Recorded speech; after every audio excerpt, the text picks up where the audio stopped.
No niin, veljesten kanssa oltaisiin lähdössä burgerimatkalle kautta testaamaan eri paikkakuntien grillin herkkuja.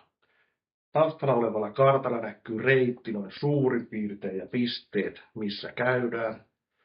Mutta niistä tarkemmin sitten tuosta matkan varrelta.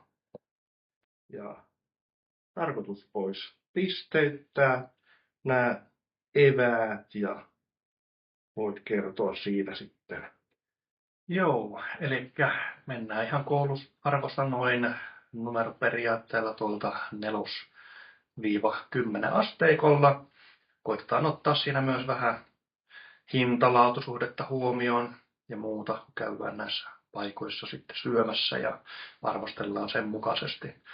Ja sitten tämmöinen ihan lähtökohtana voidaan ottaa tähän, että tämmöinen kaikkien tuntema burgeri sitten, niin tämä on 4. Että kun te olette meitä popsinut tuolla naamarin jääkaapista heikkona hetkinä, niin tämä on se 4, että tästä lähdetään. Joo, kyllä. Näin olisi tarkoitus. Nähdään tuolla matkan päällä sitten lisää näistä paikoista ja eväistä.